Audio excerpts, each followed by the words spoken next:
Hello, welcome to Atomic Movie Reviews Film Society. I am your host, Atomicon Rex. Here we discuss films that have a narrative backbone, such as aliens, ghosts, robots, and creatures. With that being said, let's just jump into it. So, what are we going to review today? We're going to review the Hellraiser film on the Hulu streaming service. Came out in 2022. It was directed by David Bruckner. It stars Odessa Ezion.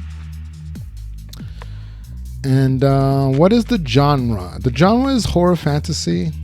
Definitely horror supernatural. What is the cinematic art? It's live action. It's a live action movie. Pretty good with a little bit of mixture of CGI. I'm sure there's a lot of CGI effects in it. I couldn't really tell. I think it was pretty solid. What was the original work? This Hellraiser is based on The Hellbound Heart by Clive Barker. It's about basically interdimensional entities that push the threshold of pleasure for human beings. And so when you summon them, you're usually seeking some sort of ultimate pleasure, ultimate goal. Okay, and it turns out their ideas of pleasure, okay, is warped and twisted, and it's actually torturous. And so that's kind of like the underlying philosophy of the movie, you would say, I guess. It's the best way. How was the set design? Like I said, mostly, it was practical mixed with CGI. I couldn't really tell the difference, what was CGI and what was practical. So it was done real well. What plot tropes did I notice in the film? It's basically about the perils of addiction. So the main character, Riley, is a recovering addict. And she's set on this journey because of her addictive behavior, and she needs to come up with money for rent, right? So she's dating this other addict that she met at the AA meetings or whatever, and that's what sets her on this path to the Cenobites. So let's talk about the characters a little bit. So Riley is the hero of the film. She ends up becoming the de facto owner of the box, and it's only because she found it and she solved the puzzle. So when she found it and she solved the puzzle, she became the owner. Now the thing, when she solved the puzzle, a knife came out, but it didn't cut her. Okay, the way she was solving the puzzle, the knife popped out and was supposed to cut her and take her blood, but it didn't. So the Cenobites show up and they're like, no. Like, we need a sacrifice. Like, we were summoned and we need our fill. We need our pound of flesh. So you're either gonna find sacrifices for us, or we're gonna find a way to take you. So that's kind of how her first interaction with the Cenobites are. She's definitely the hero of the story, though. She ends up figuring out who the Cenobites are. She ends up killing one of them. And she's on a mission to save her brother from the Cenobites. So now let's move on to the villain of the story. I had to choose between Vought and Trevor.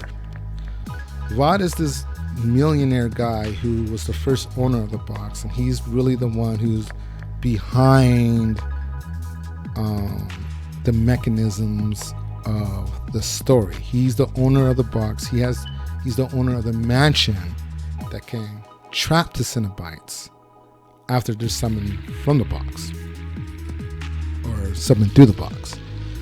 But then her boyfriend Trevor, which is kind of her sidekick throughout the film until the end, and then you realize that he's actually working for Vought, and he's actually the he's actually the main villain. I consider Trevor the main villain because he's working for Vought and he's working to get sacrifices for Vought. So she thinks she's in a real relationship with this guy, and he's really just there to seduce her and then sacrifice her for his boss. So he ends up getting the title of the villain and not so much Vought. Now Vought is a piece of crap. I think he kills a couple people in there. But I don't think he's the main villain. I'm going to have to give that title to Trevor, her boyfriend. Okay, so damsel in distress. That would be Riley's brother, Matt. He's the one who's first captured by the Cenobites and flayed.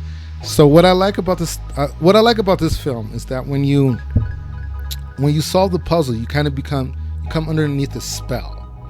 Right, so you kind of get dizzy and you kind of end up like passing out, and that's when they like show up. So you don't know if you're like watching a dream or is it real, you know? And they kind of play with that kind of throughout the film. Like, are you actually seeing something, or are you just hallucinating, basically, after you get cut by this thing?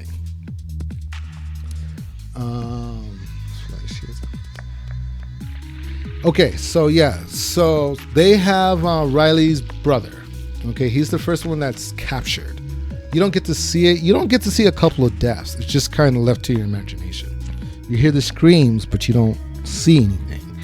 So Pinhead tells her that if she wants to see her brother again, that she needs to bring down 5 sacrifices, because she didn't get cut by the box. So they can't take her because they don't have her blood. But she was meant to be taken, and they're convinced of taking somebody. So she tells him, you bring me 7, not 7, you bring me 5 sacrifices, and I'll give you your brother back. I'll bring your brother back to life. That would be your gift. So every time, so when you have the puzzle box and you solve it, there's like 7 configurations that you have to solve, or 5 sacrifices, something like that. So you solve it, you give them 5 sacrifices, and then you're given a gift. Oh yeah, okay, you're given a gift, and you can pick from 7 different gifts.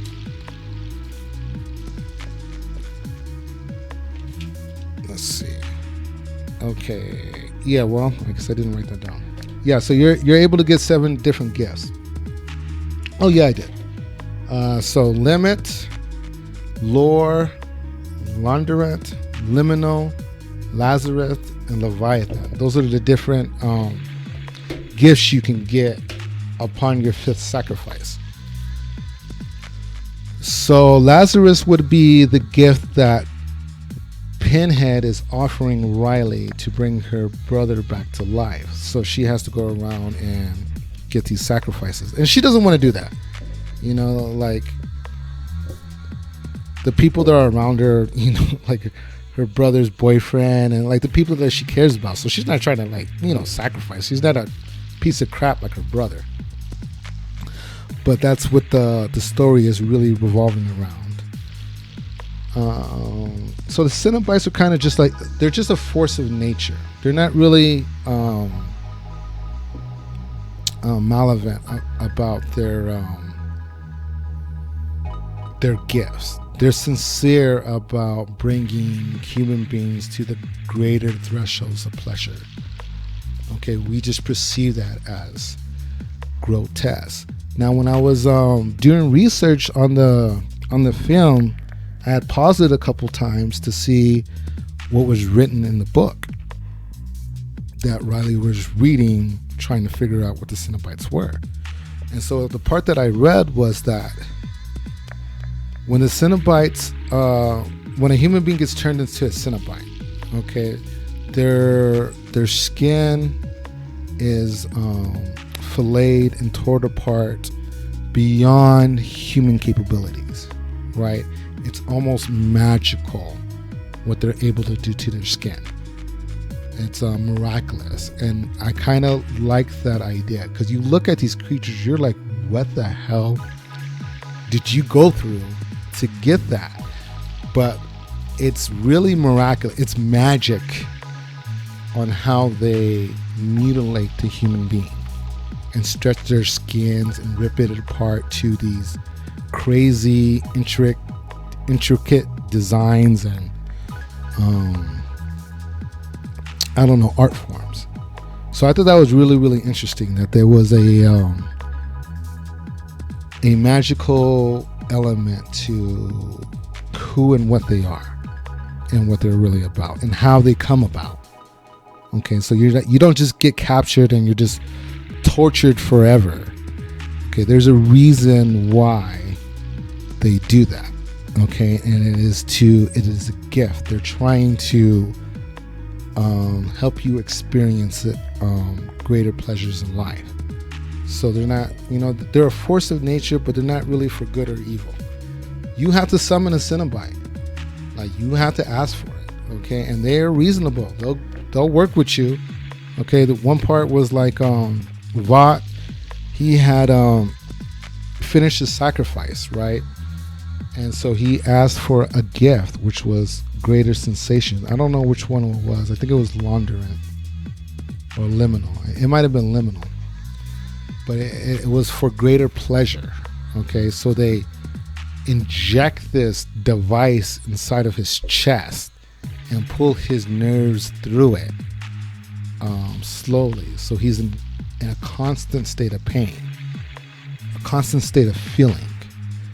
And he doesn't want that. He's always in pain. And he's just like, it's a trick. Like, their gifts are warped and twisted, and he doesn't want that gift, right? So basically he's manipulating everybody because he wants another audience with Leviathan. Leviathan is the Cenobite god that makes them into Cenobites, and he's the one that grants you a gift upon your 5th sacrifice. So he does it all again. He sacrifices 5 people again and gets another audience with Leviathan. But when he first sees the Cenobite, when he first sees Pinhead, he's complaining about it. He's like, this hurts. This is not fun. I want this. And she tells him, well, it was a gift. Why are you denying our gifts? And if you don't like the gifts that I give you, let me address it. And he's like, oh no. He's like, I'm not letting you in, nowhere near me. I want to talk to God. And she's like, fine, whatever. Do whatever you got to do. So that's kind of, I don't know. I don't know how I feel about that. I can't really say he's not the real main villain. Like he's in it for selfish reasons because he's in a state of pain. Like, he's in a state of pain and he wants to alleviate that pain. And so that's his motivation. Like, he got the gift, but he doesn't want the gift anymore. He wants the new gift. So she's like, all right, well, we'll give you another audience with Leviathan, and then we'll switch your gift out. I'm not going to take the gift back, but I'll switch it out. Okay, so that was pretty interesting. So what was the cultural impact of this movie?